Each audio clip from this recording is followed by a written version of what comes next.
We have Vikki Cotton, who's one of our specialist advanced practitioners. Oh, actually, no, she's our manager now, to join us to deliver a presentation around treating tobacco dependency and stopping smoking. So what we are really going to encourage you guys to do, what you should be able to see is a Q&A button on your screen. If you have any questions throughout Vikki's presentation, please pop your questions in there, and then it will just be able to make it easier for us to be able to actually get to your questions and know where they are instead of us scrolling through the chat bar, if that's okay. Obviously, normal fire drills, as we say, you guys are wherever you are in the world of Plymouth. So please do just do your bits of whatever you need to do. Obviously, to be safe, just crack on. So we're going to start the presentation in just a moment. But what we just want to say is a massive welcome again. Any questions for Vikki, please do put them in that Q&A box. We will have a feedback afterwards as well, because this is leading on to a further bit of a project for us within the Wellbeing Champion role. So please do give us some honest feedback. It will really help us further. And if you do have any future topics that you might want to be covered in these network meetings, also please do write them in that feedback form, because it always helps us to be able to tailor what you guys really want to hear as well. So with that being said, I will pass you on to Vikki. I'll let Vikki do her introduction and I'll start sharing the presentation. Brilliant. Good morning, everybody, on this lovely sunny day, and it's National No Smoking Day. I don't know if any of you are aware of that, and so big thanks to Shawnee and Charlie for the introduction, and also for great planning to hold this on actual No Smoking Day. My background is I'm a general nurse. I've been a nurse for many more years than I care to remember, probably about 30 odd.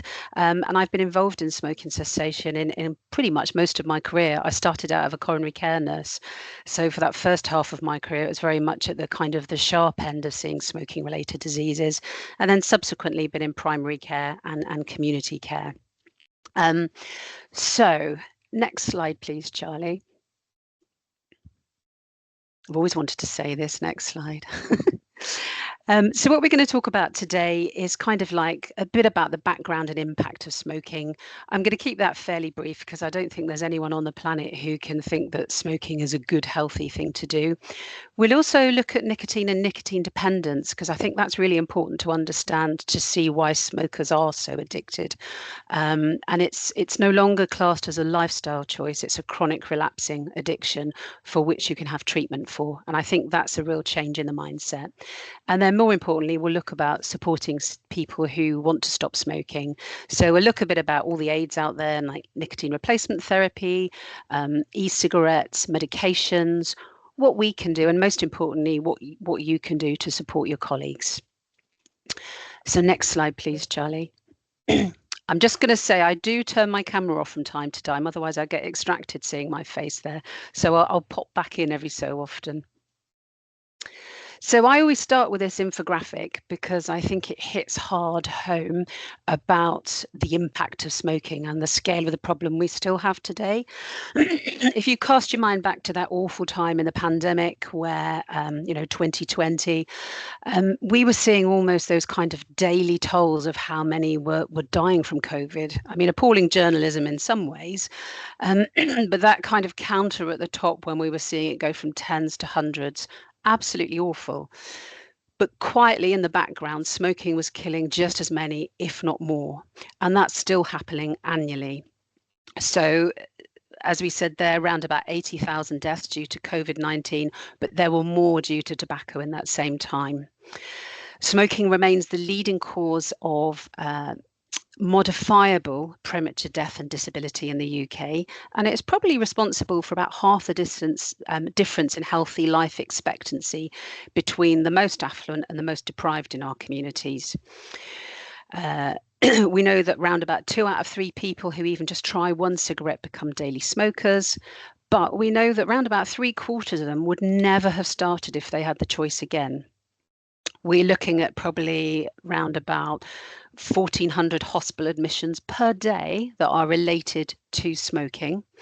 And very sadly, because we know that smoking is basically a lethal activity, there's no other real activity that, if you do it as you says it on the tin, has assured either early deaths or other diseases. So for every one smoker, for every one death, probably around 30 people every day are suffering smoking related diseases. Now, smoking rates are coming down in this country. Certainly in my time as a nurse, they've at least halved, if not more, which is a good thing. But we've still got a long way to go. And you're probably all aware of the government is pushing forward the tobacco and vapes bill. The aspiration is that we're going to be smoke-free by 2030. But on the current trajectory, we're just not going to make there unless we do something a bit different and really target smoking. So next slide, please, Charlie. So just a quick question. Do you know roughly what percentage of people in England currently smoke? And what percentage of people in Plymouth smoke? Kind of what the comparisons are. And you can either shout out or pop it in the chat.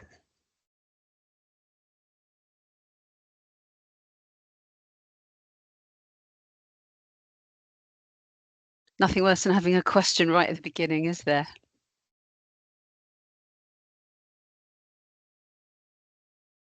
So we got But I'll 20. shout out, yeah. I would say in Plymouth, I'm going to go probably about 10%. Mm-hmm. And nationwide, I'm going to say 12 to 13. Okay, thanks, Jason. Any more takers? I've got in the side, Alex is saying 20 and 25. I did see a hand up there.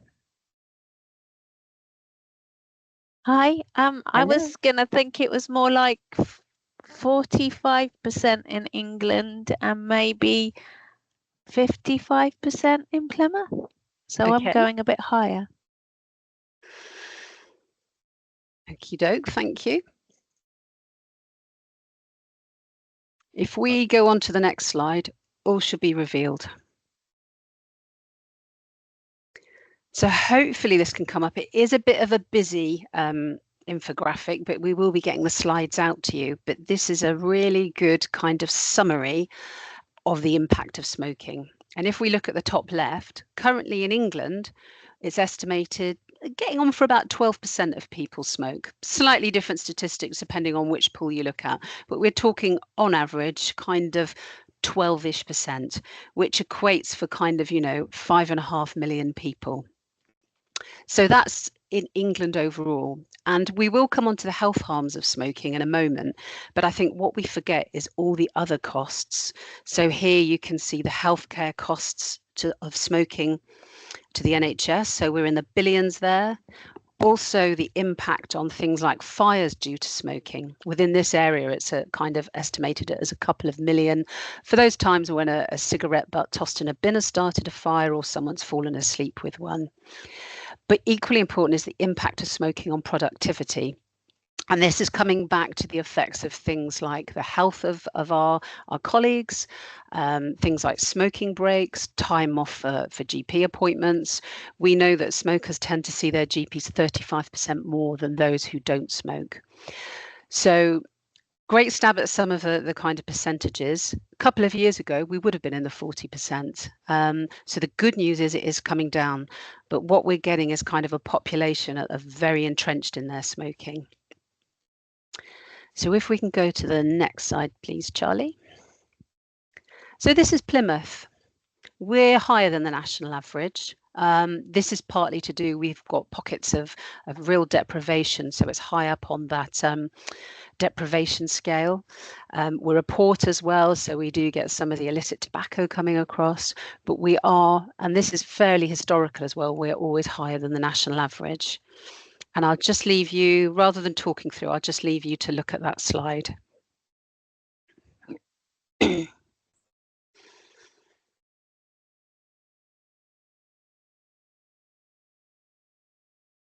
So we're talking millions and billions that are related to smoking.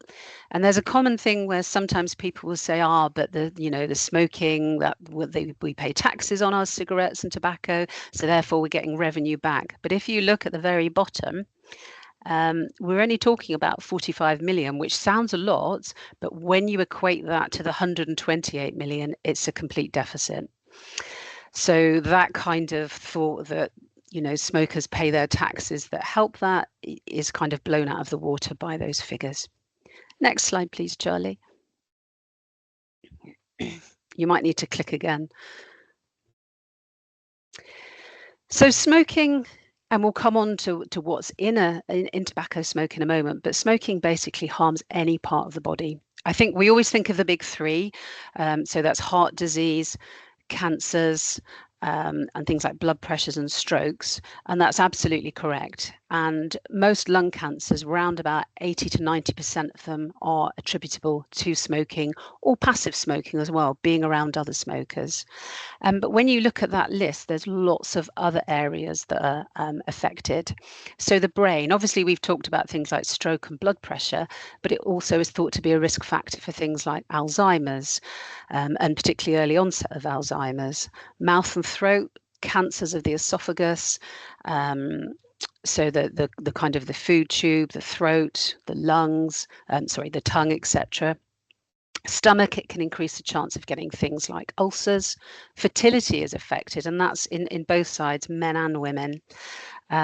Bones, it increases things like early osteoporosis, and it ages the skin as well. So you can often see when we see smokers come into our clinic at the beginning, their skin looks very different at the start of their, say, 12-week stop smoking course to when they, have stopped smoking. And 12 weeks later, you can see the skin's, nice and flushed again. It's lost that kind of grey tone.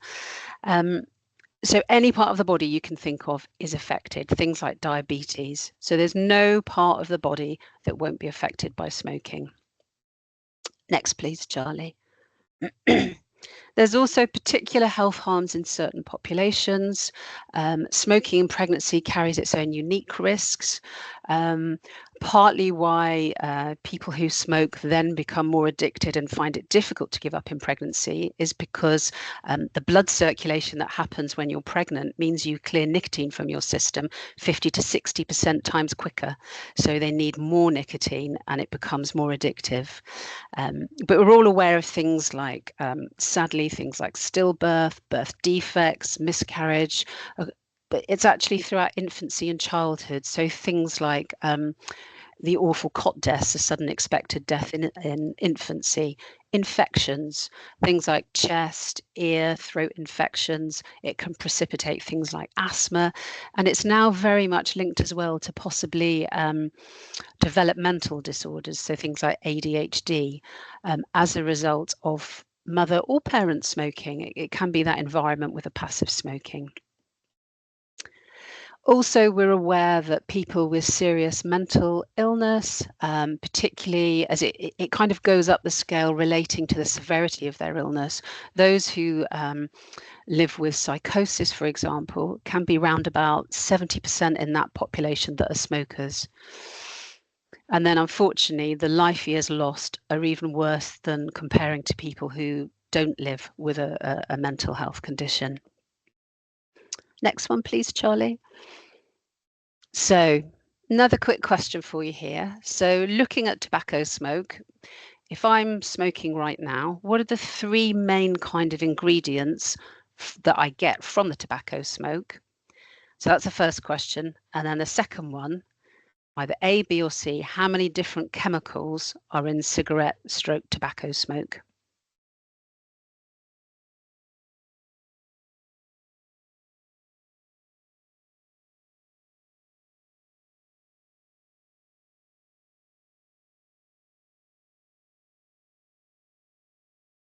And you can always pop A, B, or C in the side chat.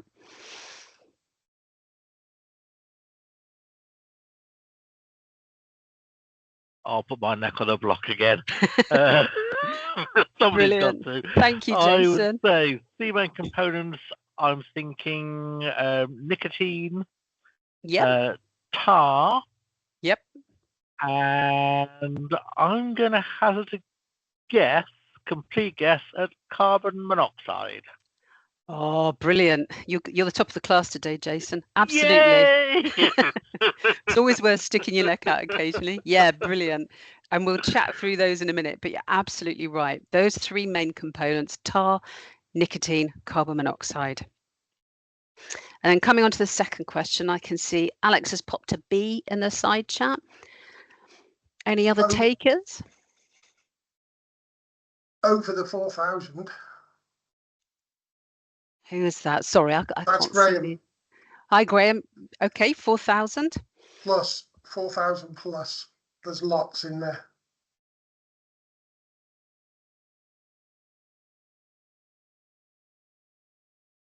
Yeah, you're absolutely right. 4,000 plus. I don't know who measures all these out and counts them, but it's between 4,000 to 7,000. And that's because the way tobacco is grown, it's usually in subtropical areas where they get these lovely, if you've ever seen a tobacco plant, it's actually quite attractive, big, long, lush green leaves, grows quite tall.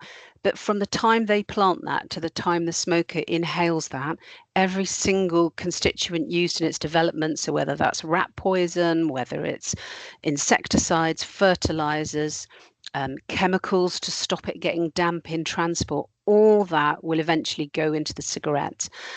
The other thing is cigarette manufacturers are very clever. They want you to get addicted. They want you to buy their products. There's certain chemicals that are put into, example, filters to make it a more pleasurable experience. So the cigarettes smoke seems smoother. So you get more what we call side streams. So the air from the outside helping the tobacco to burn.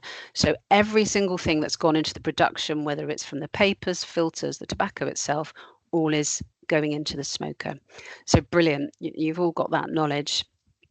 Next slide, please, Charlie. So we've said those three, tar, carbon monoxide and nicotine. So tar is really the primary cause for smoking related diseases. It's that horrible sticky brown substance that collects in the lungs and the airways when you breathe in cigarette smoke. You probably have seen people with stained fingers or the teeth kind of stained by the tar, or even hair. You know, I've worked with patients where their hair has had that yellowish kind of stain.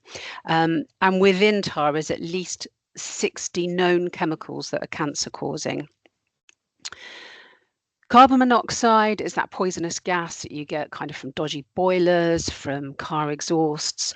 And when the smoker inhales the tobacco smoke, what happens is the carbon monoxide pushes out a bit of the oxygen within the bloodstream. So that means everything has to work a bit harder. So your heart, your lungs, everything is screaming out for getting extra oxygen. So everything's having to work harder. Now, nicotine we will come to separately. Nicotine is often mistaken for being the dangerous part of a cigarette. The problem with nicotine is it's highly addictive. And all the expert bodies will point to nicotine being actually more addictive than heroin or cocaine.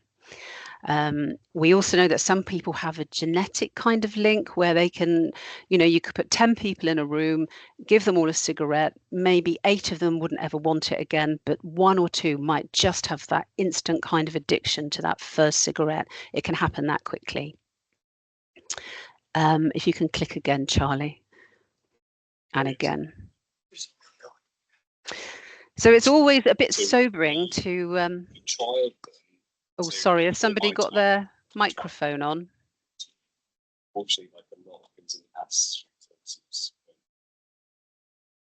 Thanks. So coming back to those chemicals, if you look at what's being taken in, there's things like arsenic, which obviously is a poison. Cadmium is used in batteries. Polonium, which is a radioactive substance, formaldehyde, which is used to preserve bodies. So all those things are going into the smoker when they have that tobacco smoke. Next slide, Charlie. So that's been a bit doom or gloom on a lovely sunny morning.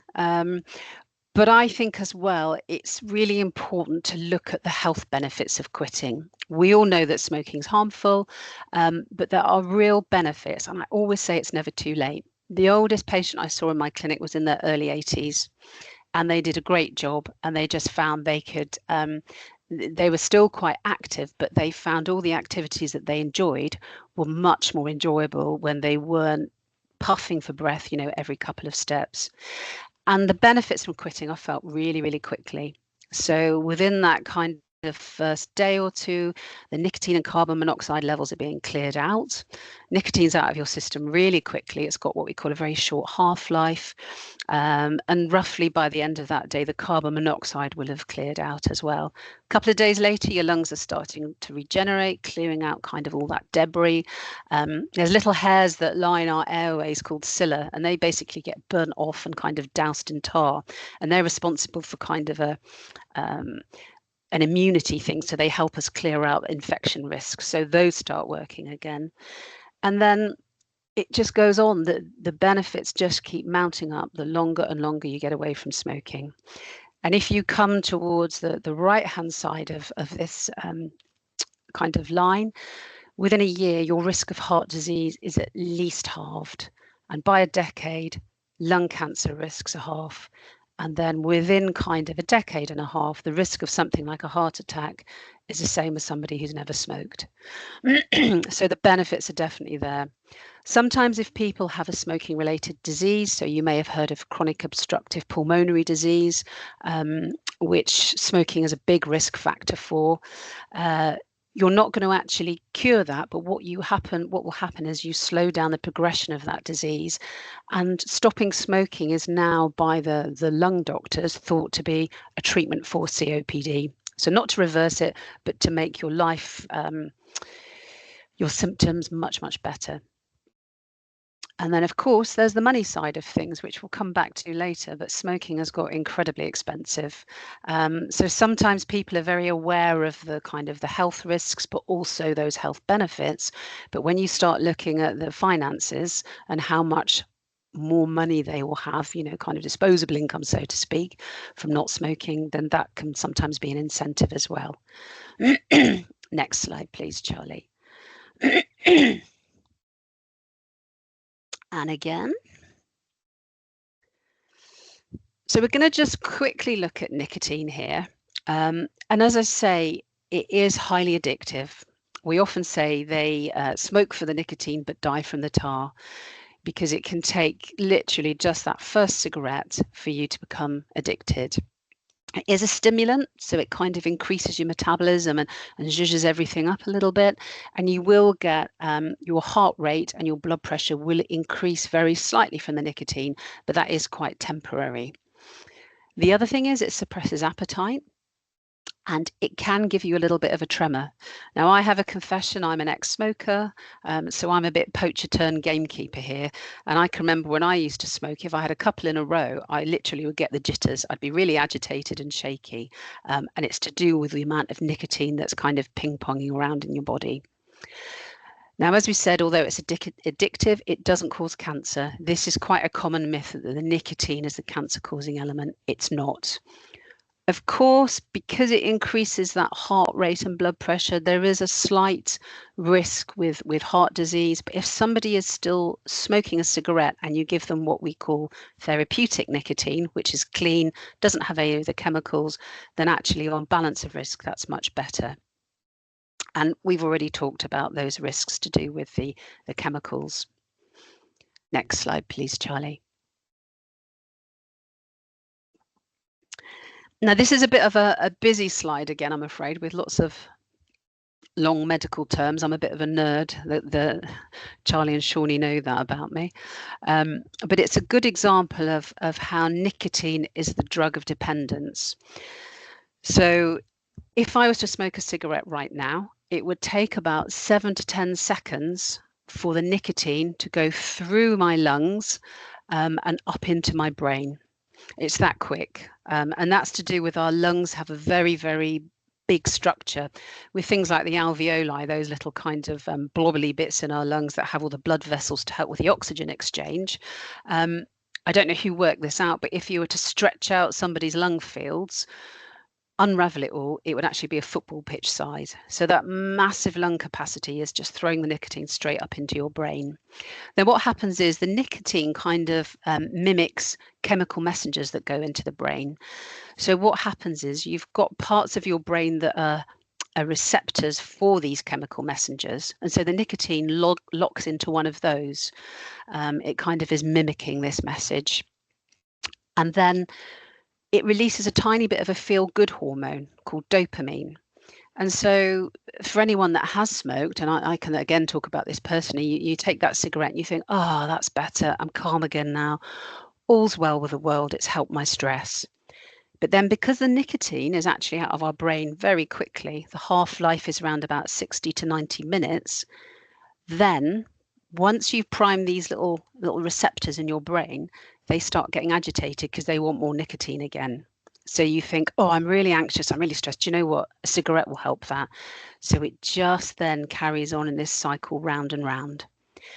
It results in the satisfaction of smoking, that little bit of that feel-good hormone. And then your brain and your body get used to those regular doses of nicotine. So you have to keep on priming your body with that nicotine. Also, your brain then adapts, and those little receptors that I was talking about, they grow. So you get more and more, and they just get hungrier and hungrier for the nicotine. So any long period without a cigarette, that results then in with the withdrawal and symptoms of craving to smoke. So that's kind of the chemical side. Now, this actually, believe it or not, is relatively easy to treat. And if I stopped smoking today, if I was still a smoker, it would only take my brain about 8 to 12 weeks for everything to go back to kind of pre-smoking. So all those receptors would kind of, they'd be angry at first, but then they'd kind of die down and become completely dormant. But what's really powerful, and if we could do the next slide, Charlie. Thank you. What's really, really powerful is the behaviors that are linked to the nicotine. In some ways, what's happened is the drug, the nicotine, has primed our brain. It kind of trains us to behave in certain ways and seek out that reward of the dopamine. So this is two ways. It can be a positive reinforcement. So it might be first thing in the morning, that nicotine has left your system. So you go down, kettle on, cup of tea or coffee, and then that becomes linked with smoking. It could be on the phone. Some people, some patients I've had, very much every time they're on the phone, they light up. It could be driving. Common ones after meals. Social situations, so you're with your mates, you go outside at the pub, you light up, they might be smokers as well, so it's kind of that social belonging. Me time, it's a common thing I've heard, for example, for mums at home if they've got a couple of toddlers, and the only time they might get what they perceive their me time is going out to smoke. We know they don't need that cigarette, but it is linked in, and it's really, really powerful. And each time that dopamine has trained the brain. And if you think just if you're on, say, 10 cigarettes a day, it takes you 10 puffs to smoke that cigarette, that's 100 hits of nicotine, so 100 teaching signals to the brain. So it's really, really powerful. The behavior and habits linked with the nicotine are probably the most difficult part. Then we've also got that negative reinforcement. You haven't been able to have a cigarette. You're in a place, because obviously we don't smoke in public anymore, not like it used to be. I can remember when we were on trains, planes, restaurants, we could light up. That's gone now. So if somebody is in an area where they can't smoke, then they go into those withdrawal symptoms, and it's really unpleasant. So when they have that cigarette, again, it's that subconscious affirmation that, oh, do you know what? All's well when I have a cigarette. Okay, Charlie, next slide, please. So now we're going to have a chat about what we can do to treat and to support. And I love this quote. The team get really bored of me rattling this one out, but it is so apt for smoking, that giving up smoking is the easiest thing in the world. I know because I've done it thousands of times. And I think this is really important to remember as we go on to look at support. Even if someone's tried, 5 times, 6 times, it's still being positive and encouraging, and making that distinction that they're still having a go, that they might have learned what works for them and what doesn't. They've given their body a bit of a holiday from tobacco, but we'll come back to this a little bit later. Okay, so I'm afraid we've got a bit more work for you to do, and it's not so sunny now. I keep looking out the window. What I'd like you to do, and I think Shawnee and Charlie are going to pop you in some breakout rooms, is spend 5 minutes just thinking about why people smoke. So why would they start and carry on smoking? And why would they perhaps stop?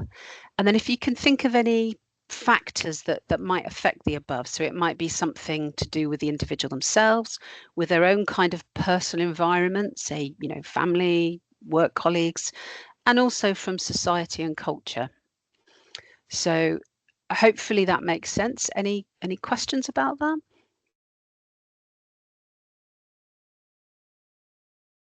Fabulous. If we say do 5 minutes, would that be enough, Shawnee? Yeah, no worries. I'll make them now. Fabulous, thank you. In the Q&A at the start, it was just on slides 1 and 2.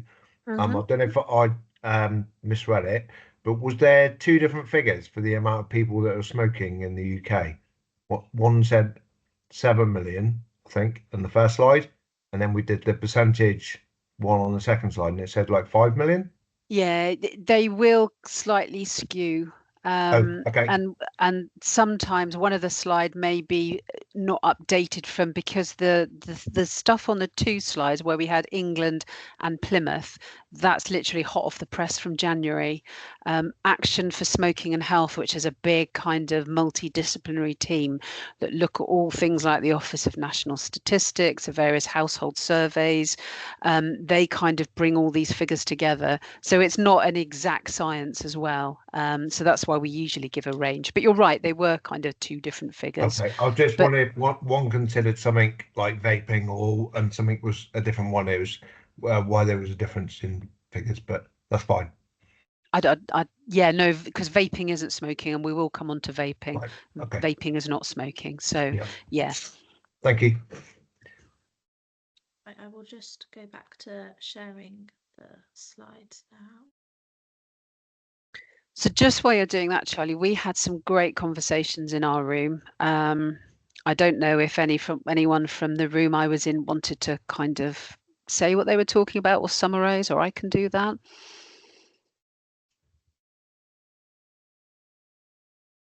Happy for you to do, Vikki. I thought you'd say that. So we had a really good example of somebody that had started smoking when they were 12, and we were looking at that parental, both parents smoked, and that kind of peer pressure as well. So those kind of personal and kind of, I suppose, societal influences. And then the reason for stopping was seeing a relative with COPD and the impact on them and how it affected them. So, brilliant kind of story about why they started, why they continued, and why they stopped. So, no, thank you. And thank you for sharing quite personal things as well. But I think peer pressure really came out, that other people smoking within the group I was in. So I don't know if anybody else wants to feed back from their own rooms. I might as well do again, he says. Yeah, very similar. That peer pressure, the family history and learned behaviours. I say my own family. My grandfather was a very heavy smoker. All 3 of his children started smoking at around the age of 13, 14. Yeah. We also mentioned, obviously no longer a case now, but in days gone by, back when I was a kid, advertisements. You couldn't turn on the TV or watch a sporting event without an advertisement for some form of cigarette or tobacco products. We also mentioned things like stress and boredom, having something to do with your fingers, keep yourself occupied in that way. Going to why people stopped, I think one of the biggest ones was health scares. Again, I gave the example of my own grandfather again, who had tried to give up many times over the years, always without success, until the day his consultant told him, sorry to tell you, Mr. Morris, you've got lung cancer, it is terminal.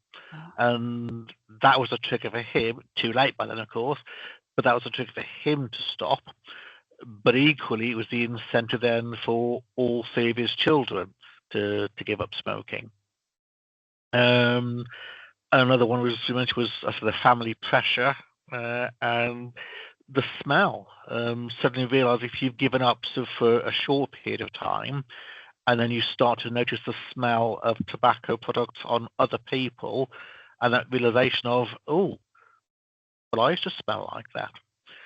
The other one, again, from personal experience, was, I say, partly related to that family pressure. My sister and brother-in-law both used to smoke. They wanted to start a family, and my sister said, look, I don't want to bring children into a smoking environment. We are not having kids until we both give up smoking. And that was under pressure for my brother-in-law to stop. So again, that family and peer pressure work in a positive way as well as a negative. Oh, brilliant. Thank you for sharing that, Jason. And I think, Yeah, my again, pleasure. you've picked out some of those really good points. And certainly I'm quite old.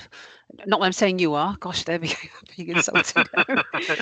But I'm of an age where I can remember all. And I can even remember cigarette ads that were targeted, because we had Kim, which were kind of pink and orange cigarette for the ladies. And then we had cigarettes for men, which was like Marlboro, where they were astride all these, massive horses and out lassoing heifers. I mean, just crazy when you look back that was acceptable, and it was just it was normal, wasn't it? And I think that was the thing. Smoking was so normalized, everyone did it. I'm an ex-military nurse, and I can remember the days when people could get duty-free cigarettes on board ships, or as part of their allowance in the Navy. I mean, again, you look back on it and you think, how did we let that happen? So definitely that kind of historical thing. And I think peer pressure, families, both ways, either keeping people smoking or getting them into smoking, or helping, like that great example with was it your sister-in-law or your sister?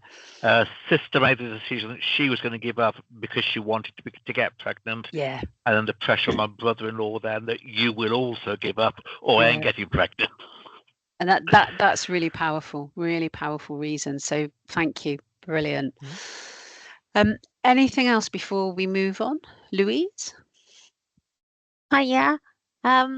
We were mainly concentrating on sort of what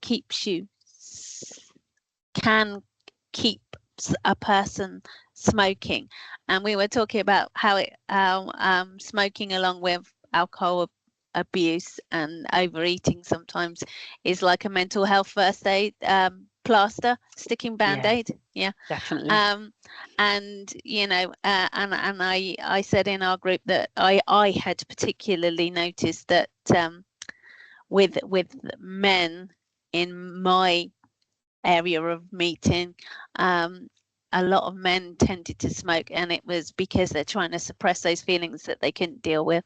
And going back a bit, I remember one of my brothers, when we were at when I was younger, was very ill, and I remember seeing a lot of nurses smoking as well, and that was due to the stress of their jobs. I imagine. So something that you don't see much anymore, thank goodness. So yeah, but that was the main thing. And we were also discussing the fact that there hasn't been much recent promotion of smoking in videos and films recently, and that I particularly was upset that in the video of Die With a Smile that she smokes within that video, because I didn't think that was very appropriate, especially given that it was at #1 for so long. Yeah, no, very good point. And I think, we think we've moved on for that, but it is still popping up, isn't it?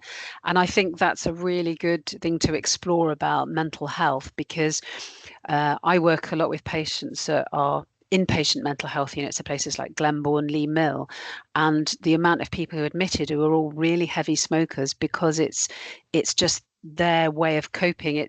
It's a very negative coping mechanism, and we do work with them to find out different coping strategies, provision of NRT, but it has been a go-to, and sometimes it can be the only kind of social activity they've had. They might be very isolated. The only day they've actually seen someone is going down the shop to buy their baccy. So I think that's really good to look at that mental health and that stress release. What we do know is that the perception is there that it helps that, but actually it makes it worse, and it keeps people kind of chained into that stress, because they're going through that withdrawal cycle constantly.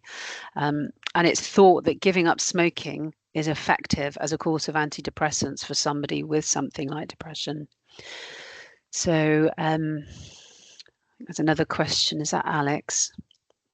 Yeah, I was going to say another reason I thought people continue to smoke is the availability. It's a legal activity, even though the government knows all the damage, all these facts, figures, but are making millions and millions and millions of pounds in taxes. It's still made readily available to people. Yeah, it's a really difficult one. And that's one of those subjects that we could kind of spend about 2 hours on debating. And the effects of the tobacco industry. They're getting scared now because actually they are getting pushed out of the way. But traditionally, what we call BAT, the British American tobacco industry, and also Japan have quite a strong tobacco industry. They've really done some quite scurrilous activities in the past. Lobbying. Yeah, absolutely. And interestingly, and again, I'm careful of going down too many rabbit holes. Charlie knows how much I talk. With the tobacco industry, they're trying to get in through the back door of vaping as well. So there's some really, and also with the vape bill, they're some of the people that have been lobbying against vapes and making up some of these quite ridiculous claims about the harms of vapes, because there is a lot of myth and misconception, because they're getting worried because they still want to sell tobacco. But no, you're right, that effect. Charlie, if we move on, if we can just have a roundup slide, which is the next one, I think. And as I say, you will be getting these slides, but this is kind of those 3 circles of the individual, their immediate environment, and the social and cultural environment. There's so many here that, again, we could talk all day on, really. And age-wise, it's very common. We heard it a lot in our rooms. We've talked about it a lot, that many people start smoking in their teenage years. And we know about 80% of those that start before they're 21 will go on to be quite hardened, I say lifelong, but smokers that find it more tricky to give up. And luckily, I mean, if you look at some of these, like the social attitudes and norms, we're getting away from that now. Smoking, luckily, has been denormalized from what it was back in kind of the 70s, even the 80s. Okay, so moving on. We'll have a quick look at this, and then we'll talk about kind of what you can do to support at the end. So next slide, please, Charlie. So this is something we give out a lot in our clinics, nicotine replacement therapy, and it's delivering a clean form of nicotine into the body. And it's to kind of dampen down those withdrawal effects and make the quit attempt much more comfortable for the user.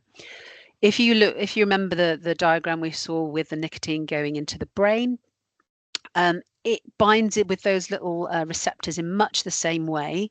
But the big difference is it will be getting into your system a lot slower, particularly something like a patch, which will take up a couple of hours to build up, and the concentration levels are a lot lower. So we really do, if a smoker is giving up, they need quite a lot of the nicotine replacement therapy, and regularly, not just sort of once in the morning or once at night. It needs to be almost hourly throughout the day to keep those nicotine levels topped up. And yeah, we talked about that while using, once you start quitting, your physiological, so that kind of drug dependence will have disappeared in about 8 to 12 weeks. You can use it for a lot longer than that, 8 to 12 weeks. Long-term use is safe. Ideally, you wouldn't be, but sometimes people get a bit twitch and say, "Oh, somebody's been on a spray for a couple of months." If it's stopping them smoking, that's a much, much safer alternative. Next slide, please, Charlie. And this is just some of the range of nicotine replacement products. You can get them over the counter. We give them out by prescription, which makes it a bit cheaper. Even though kind of when you look in a supermarket and think, "Oh my goodness, that's £15 for that pack," it's actually a lot cheaper than smoking, and not just financially cheaper. Obviously, the health harm's cheaper. And this is something we talk through with patients when they come to our clinic. And we usually would say 2 types of different nicotine replacement therapy. So we'd often say a patch, which keeps that low level hum of nicotine just feeding your body just gently throughout the day. and then an oral product just to help when you get kind of those breakthrough withdrawals. And there's a whole range of things out there.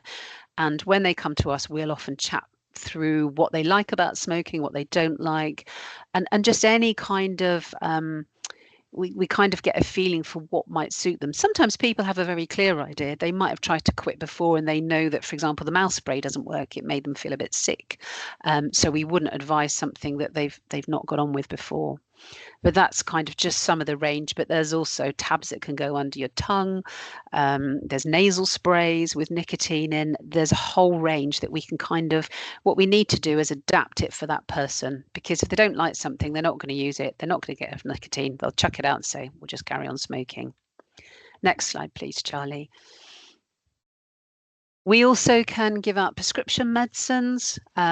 We had something called varenicline, which was previously Champix, that came off the market about 5 years ago because they detected an abnormal level of something called nitrosamine, which is harmful to the body, but it was in such small amounts, but equally they couldn't keep it on once they detected that.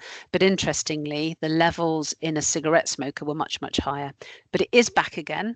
It's no longer called Champix. They've gone back to the actual generic name, and we can give that out from our clinics. There's also cytosine, which is a drug that's been used in Eastern Europe for quite a while, kind of East Europe, and research has shown that it's really good, really effective, very similar to varenicline, and both of those that we can sort out. And Zyban, this wasn't a specific smoking medication, whereas varenicline, cytosine were made to help people give up smoking. Zyban is a kind of an atypical antidepressant that it just found out that the side effects was it also helped people to stop smoking. So next slide, Charlie. And then I'm going to come on to e-cigarettes. This is a subject that, again, you could spend all day on. It can polarize people. You get people very against, people very for. But I think what we need to remember from this is that we are talking about e-cigarettes in relation to being a smoking cessation quitting tool. We're not talking them for the lifestyle. There are a lot of concerns with youth vaping, but again, I think we need to box that up for the moment and concentrate on e-cigarettes as support for giving up smoking. And basically, they're a device that delivers nicotine or not. Some people wean themselves off the nicotine and stay on the e-liquid with kind of an inhalable aerosol. It's not smoking. There's no combustion of the tobacco. So it's the burning of the tobacco that gives off all those nasty chemicals, carbon monoxide, etc. It's usually a solution that contains nicotine or not, as we've just said, propylene glycol and or vegetable glycerin, so stuff used in the food industry, plus whatever flavorings they might want. Lots of different terms to do with e-cigarettes, but usually we say it's just vaping, and there's none of the tar, carbon monoxide, none of those chemicals. They've become very sophisticated. They've been around about 20 years now. I can remember when we had the cigalikes, which were kind of a bit rural, really. They were very basic, but now they've got quite sophisticated and they can deliver the nicotine much more effectively. Next slide, Charlie, please. So again, I always say cautiously with figures, because if you cross over to different sources for it, but this is an average. There's about 11% of the population who vape, so round about 5 to 6 million adults, and more than half of ex-smokers who quit over the last half decade say they used a vape in their last quit attempt. So quite a few ex-smokers who did it through a vape, and they are one of the most effective quitting aids. And they are for smokers 18 years plus. You know, I refer back to my earlier comment. We know there's an issue there with children starting vaping, young people. We kind of need to just look at it today as an aid to quitting. Sometimes people say, oh, there's no evidence, we don't know what's going on. There's a massive body of evidence and it's ever growing. And that's by people like the Royal College of Physicians. There's something called the Cochrane Library in Healthcare, which is a very robust, rigorous look at research that's coming in. And they, again, are advocating e-cigarettes to support quitting. There's a regular update on every single piece of research, reporting concerns to do with vapes, and that's from fires, explosions, worries about the chemicals, etc. So we have got a big body of evidence, which I know some people get concerned about, but it's growing. Next slide, please. This is one of the biggest problems, that there is an absolute media hysteria about e-cigarettes that's kind of conflating it into something it's not. They don't create another addiction, not really, because the nicotine you were getting from a cigarette smoke, you're just getting in a different, much less harmful form. It's not, when some people say, oh, when they're smoking their vape, they're not. It's not cigarette smoke. There's no smoke. It's vapor. And there's no direct evidence of harm to bystanders from exposure to secondhand vape. If the risks, if there are any, are thought to be extremely low. And yes, I know, for example, I'm asthmatic. If I smell something vanilla-y, if somebody's vaping something with vanilla smell, it can trigger me a little bit, but then so can vanilla candles, so can cleaning fluids. So I think it's getting it into perspective. There's a big thing about popcorn lung. This rears its head every so often, and that's amongst healthcare workers as well. There was this is kind of, if we kind of wind back, there was an outbreak of a specific type of quite nasty chronic lung disease in a factory in America that made popcorn. And that buttery sweet flavor, there's no kind of sugar harmed in the making of that. It was got from a chemical called diacetyl. So in this popcorn factory, people breathed in this diacetyl chemical, whether it was health and safety, I can't recall exactly. But then somebody one day said, oh, that chemical's also in vape liquid, so therefore vapes can cause popcorn lung. The chemical diacetyl that was attributed to these people in the factory isn't a part of e-liquid in the UK. It was taken out of e-liquid probably about 8 years or so ago. And I think it's worth remembering as well that the UK is probably one of the most tightly regulated vape industries, I would say, internationally. It's looked at under the Medical Health Regulation Agency. There's means for reporting concerns with vapes, whether that's from how the vape works or what you perceive might be a health harm from the vape. And to get a new vape onto kind of to put it forward for consumer use, it has to go through quite rigorous checks. The problems are coming, like anything in life, from that kind of illicit market, from people tampering with it, or if you can get hold of 20 vapes for £1, then it is too good to be true. The other thing, coming back to the tobacco bill, is we are hopefully getting rid of disposables for lots of sorts of reasons. A, because they sometimes give a higher nicotine than they should be. The regulation of that isn't maybe always as good. It's also easier to flood the market with the kind of the counterfeit vapes.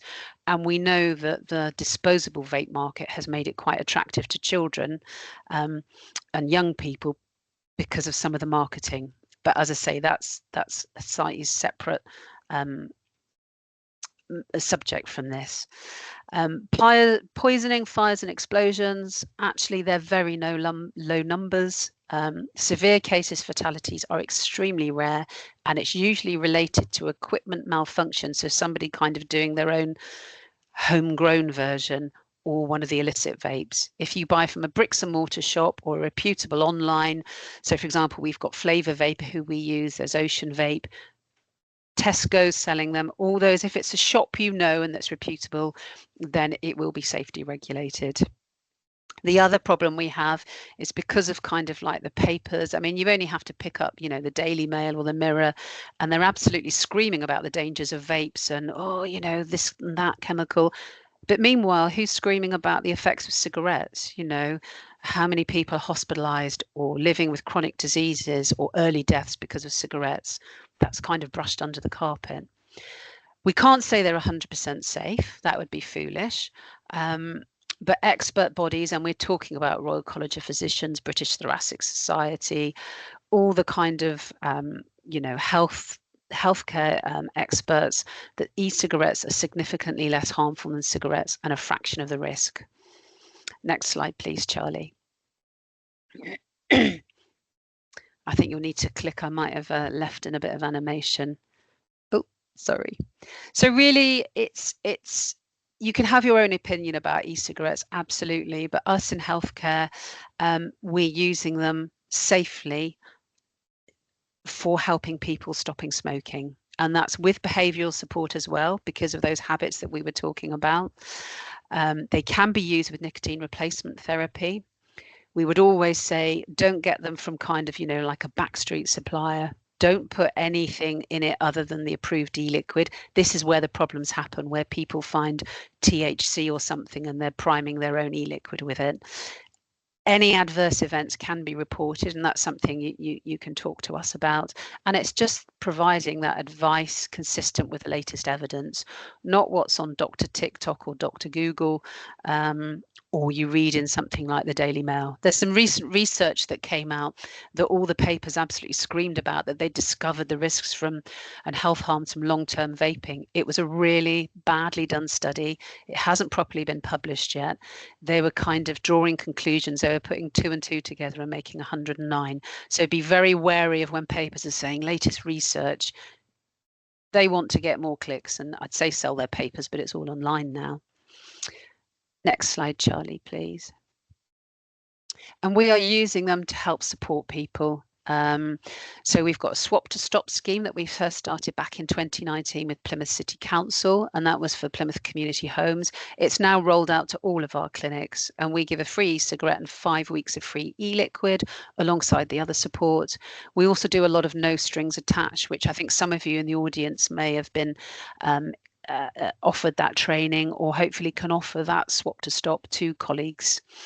And we give out to all our inpatients as well, particularly places like Glenbourne, Lee Mill. They'll also get a free cigarette if they're free e-cigarette if they're a smoker. And as we say, disposables, which seem to have been a real catalyst to kind of the increase in youth vaping, they're going to be banned from the 1st of June. Next slide, Charlie, please. So lastly, we'll just chat through about supporting people to quit. I'm just going to turn my camera off. So this is something, just for your information, that we're using and should be used mandatorily in healthcare for any setting. So if somebody's coming into an outpatient appointment, they're seeing the GP, they should actually be briefly asked about if they smoke. And then it's very much gone away from the kind of waggy finger and you need to give up, but just saying, did you know that the best way of stopping smoking is with a combination of specialist support and medication or e-cigarette, or a variation of that? Not getting into a long, lengthy conversation necessarily. And if they say, oh yeah, okay, then it's advising them and signposting them to, that support. So whether that's us or within your workplace, if it's a colleague, gives out the swap to stop, and then acting on that. Now, this is more for the healthcare side of things, but those principles very much are similar for helping people. And you may already know a colleague that smokes, and it's really careful not to kind of, I'd say, badger them, but just say, hey, do you want me, do you know that, giving up can be easier if you've got support? I know the number of the stop smoking nurse, or something like along those lines. Next slide, please, Charlie. I think with time going on, we might need to skip this exercise if that's all right. We can always come back to it if we've got time, but I'm very aware we're... I will keep this up though, and I think we did talk about some of this earlier actually, those reasons not to quit. It's going to make us more stressed. What will I do with myself? I won't be part of the gang, I won't be able to join my colleagues for the smoking break. Loss associated with quitting, that can actually be really powerful. Some of my patients have described it almost like a bereavement, because a cigarette has been there as their friend, when they've had hard times, when they've been worried. The cigarette, although it's a very false friend, has always been part of their life. Concerns about cravings. Weight gain is a big one. People are really worried that, if I give up smoking, I'm going to put on weight. Some people do. I'll be honest, some people put on a couple of pounds. Some of the aspect of that is planning ahead and not substituting cigarettes for, sugary or salty snacks, etc. But actually, the health harms from being a little bit overweight are much, much less than carrying on smoking. And some people are scared to start because they're scared they won't be able to. So there is a lot of kind of positive encouragement needed. Next slide, Charlie. So support with your colleagues, it's very much non-judgmental and positive. Gone are the days, as I say, we did waggy fingers, and sometimes actually talking about the health harms, people tend to know that. And the more you kind of go on about, oh, your lungs will be black and they'll be full of tar, can actually be really off-putting. So it's just sometimes it's actually being a listener, being an ally. It might be signposting them to us, making them aware of our service, possibly helping with a referral. You know, it could be someone hasn't got access to a computer or they're not sure how to do that referral. I would say, though, that ultimately a self-referral is probably always the best because it shows people have kind of, in what we call that change cycle, are actively contemplating and looking to make a change. Advice, if you do kind of give them advice, I will send out a kind of a resources sheet. I haven't got it on this PowerPoint, but I will send one out. But it's signposting them to that kind of evidence base. You know, I hate to say it, but not using some of what happens in journalism. You know, we were talking about the papers earlier with e-cigarettes. It's so biased and so non-impartial that it just can be more harmful. If you're aware of the no strings attached in your area, the swap to stop is great. Because sometimes people just having an e-cigarette, they might not be ready to stop, but then they naturally kind of substitute when they would have smoked for using the e-cigarette. So that can kind of help wean them off without them even realizing it. And also possibly help the person with the planning, because a lot of giving up smoking is planning ahead, working out what your triggers are. So if, for example, you know, you always smoke after you've finished a meal, it might be that you make sure you get up straight away after finishing that meal, or you have, it sounds a little bit kind of simplistic, but you might have a big glass of iced water or something that you slowly sip on. So you've got something in your hand, something to do. It could be, you know, working through with somebody if they say, oh, you know, I tend to smoke and really have a few when I go out with mates and I've got a pint in one hand, cigarette in the other. It can be looking on, and it's difficult not to be the fun police, but saying, you know, while you're starting that quit, giving your body the best chance, don't keep testing yourself. You know, kind of avoid those situations or recognize when they're there, and then work out a strategy. So it might be taking the nicotine replacement therapy or their e-cigarette, or being the designated driver. You know, that can sometimes work so that they're not actually having that. And this is speaking as an ex-smoker here. I know a glass of wine and a cigarette went very well together. And also reaffirming the reasons for their quitting. Sometimes that can be incentive-based. If we've got time at the end, I'll pop these calculators up, but there's some really good online calculators that show you the costs from smoking. And it's quite frightening, actually. You know, what you can do is plug in how much your packet costs, how much you smoke a day. Then some of these calculators will show you what you'd save in a week, what you'd save in a month, what you'd save in a year. And we're talking thousands and thousands of pounds. I had a patient in my clinic that had a little jar that she kind of glued the lid on. And as she was giving up, she'd put in the money that she'd spent on a cigarette, and she had the deposit for a car within a good couple of months. So that can be really powerful as well. And then sometimes getting a group of people together who are trying to stop smoking, that kind of peer pressure that we were talking about earlier can sometimes actually be quite productive and help support people who are saying, God, yeah, you know, I felt like that, or I did this, sharing those ideas.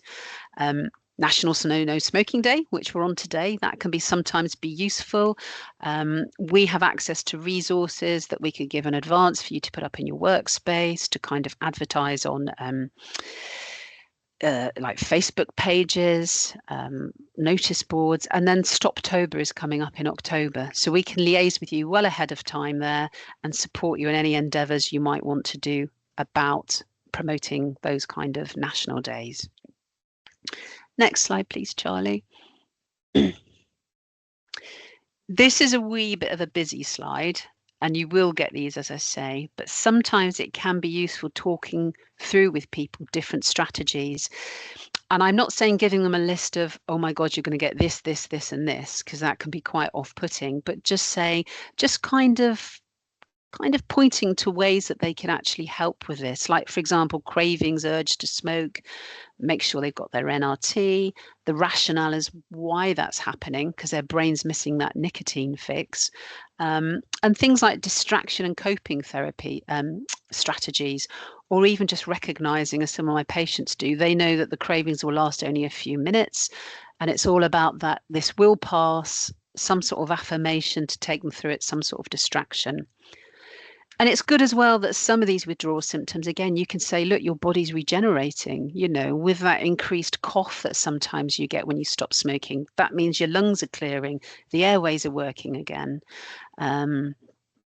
Constipation can be a big one as well. I'm not necessarily going to say you're going to talk to someone about their bowel habits, but all of these kind of symptoms, there are ways to manage them. So you will get this as well. Next slide, Charlie. So support from us, we have clinics now Monday to Saturday, and we are thankfully steady reintroducing them face-to-face citywide. So there's all the wellbeing hubs, so places like Four Greens, Jan Cutting, the Cumberland Centre, the new, I keep calling it Brickfields, but it's not, is it? It's Fulston Park. So all these places are going to be having practitioners, and we're trying to offer out of hours as well. We're also doing community outreach, and that's with the no strings attached. So that can be, we're targeting places like Hermoes, Trevi, hostels, also the wellbeing hubs, and also increasing the training so that people within the workplaces, so that's you and your colleagues, have access to that potentially. We've been working with the targeted lung health check people. So when people are called in for a scan, if they've been a smoker, they're automatically, or if they are a smoker, they're automatically have a referral to us. We also work with our inpatient units, and we're doing a lot of community smoke-free training. So training like this, and we can do bespoke packages as well. And then I think also the smoke-free policies, they can help you within your workplace, some of the legalities of being smoke-free, but also I think the tobacco and vapes bill is going to hopefully denormalize smoking even further. We're hopefully going to have a generation of children that grow up that haven't been around smokers, can't buy cigarettes, and it's going to be hopefully something of the past. It's basically, I want to do myself out of a job. Let's you know, get Vikki out of work. That's what this is aimed at. Next slide, please, Charlie. These are quite useful as well within your workplace. There's some really good stop smoking apps. Nicorette, for example, have a good one. There's a free NHS one. We're also looking at getting a smoke-free digital support app that's going through the procurement stage at the moment, and that's for those people that don't actually either haven't got the time to visit a clinic or don't want that face-to-face. Not everybody wants that, and I think we're living in an increasingly technical world, and some people just like tapping into that IT for themselves. And then we've talked about National Smoking Day, Stoptober, and there's various online smoke-free contacts as well, websites, Facebook Messenger, they sometimes have groups, British Lung Foundation, the Asthma Society, there's loads of things out there. British Heart Foundation do a really good leaflet that I can attach and get sent to you about supporting people within the workplace. Next slide, Charlie. And then hopefully, if this will work, I've embedded a video of a lady I saw speak at a conference recently. And rather than saying anything more, I'll just leave her to tell her story.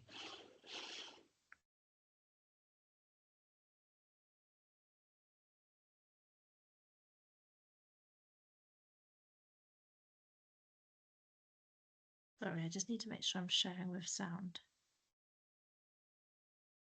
There we go, that's why it wasn't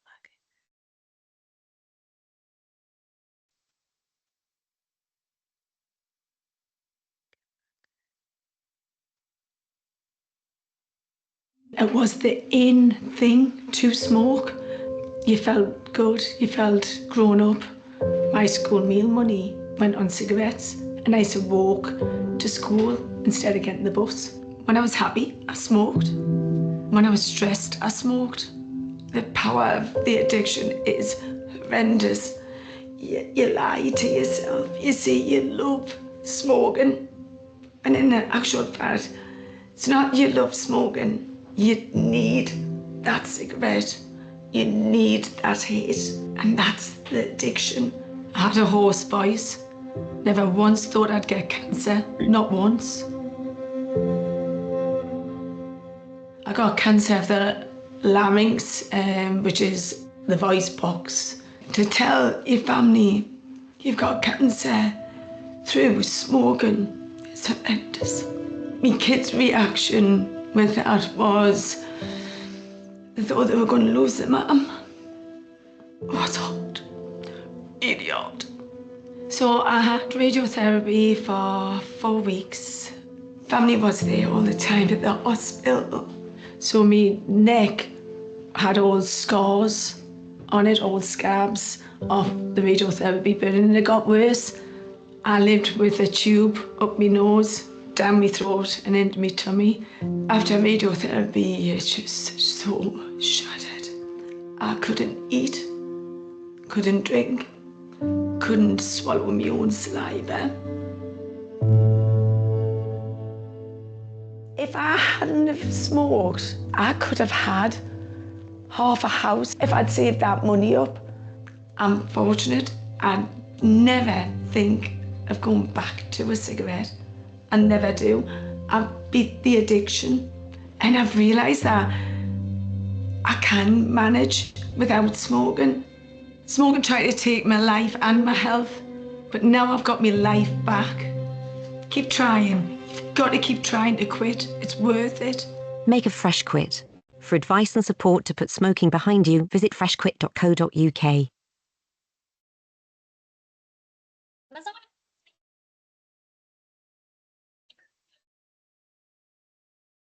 I think I've seen that video about 100 times, and always find it emotional. But I think that halfway through where, it says the minute you stop, your life does get better, and I've seen that lady talk, and very brave lady. She's a real campaigner for stopping smoking, giving her story, and about not wanting smoking to be there for her grandchildren, not to get them into it like she did.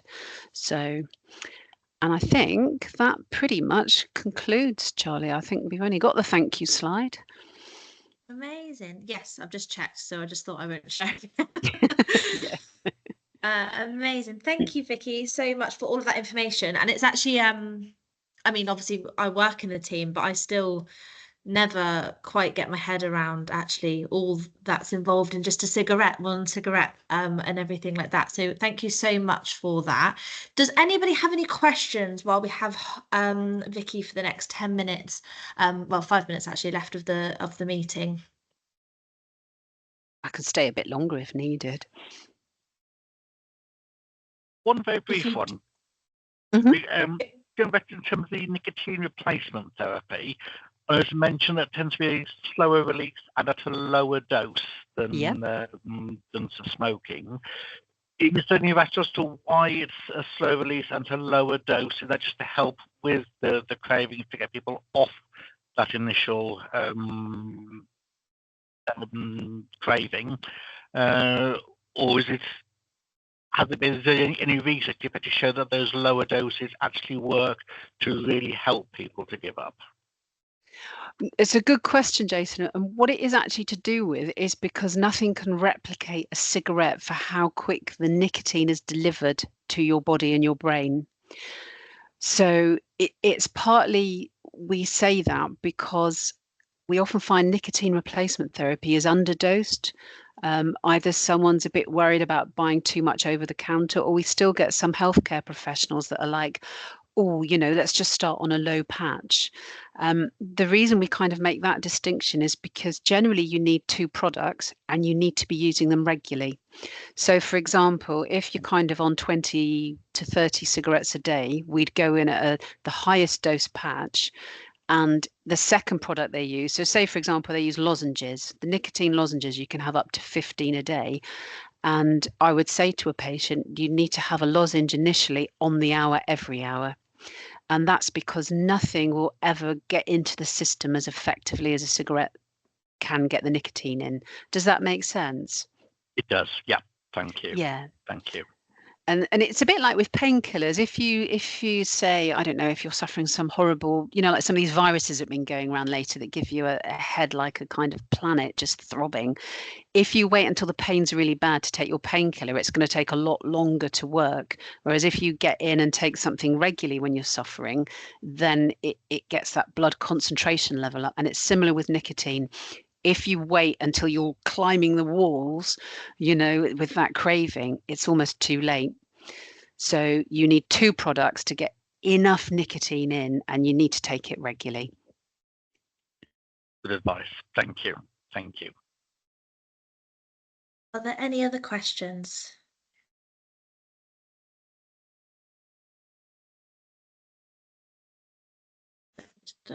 Oh, go for it, Jane.